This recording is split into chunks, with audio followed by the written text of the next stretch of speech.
Manipur ki Chief Minister Nongthongpam Biren na Senapati Da Chatpa Matamda kuki jo furup na namna tariba Kangpokpi District Faoba Yaroi haina Committee on Tribal Unity Cotu na akanba wafam thamlakkhre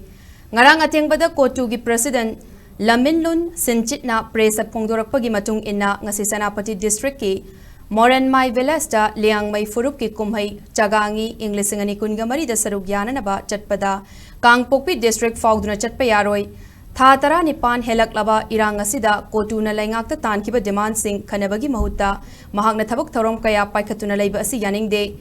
Kuki Jo Furupta Ngasi Faoba Tariba Miot Mine Asina Maram Oiraga, Mahagna Kuki Jo Furup Tariba Mafam Asida, Janglak Pahibasi, Nauna Irang Tok Naba Baton Tobani, Central Langak Nasu, Chief Minister Nongthongpam Biren na Kangpokpi District Ataina Bada Ladiba, Maran Mai Kulda Tanaba Haibiu, Karigumba, Chief Minister na akanba wafam asita dana lakpa tarabadi, thokaningdaba thodok thoklabadi tekchak sing masana pugadabani haiki. Ngasisu, Cotu gi mityang makhada Kangpokpi District ki Gamgi Faida Kuki Jo Nupi Kayana Thoroktuna National Highway Contractorate ki lambi paring mataida wakat vifam chathakre hairi. Kuki Jo Nupi Singna Manipur ki Chief Minister Nongthongpam Biren na Senapati Da Pangthokpa Liang Mai Naga Furup ki kumhai chagangi Englishingani kungamari ki thorom yawba chatpada Kangpokpi District asi lalaga chatpa yaroi haiduna kongjang asi changsilibani hairi.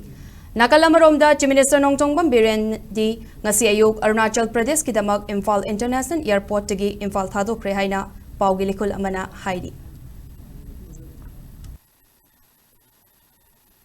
The proposed visit by the State Chief Minister N Biren at Senapati, the Committee on Tribal Unity appealed the central government to advise the state government, especially the Chief Minister N Biren not to trespass the Kukizo dominated areas, especially the Kangpokpi district, in order to avoid any untoward incidents arise during the proposed visit of this Senapati will be so responsible for the state government. We appeal the central government to acknowledge and to have a sympathy regarding the sentiments of the Kukizo communities with the long 1 year and 7 months atrocities and the problems and the grievances faced by the Kukizo communities.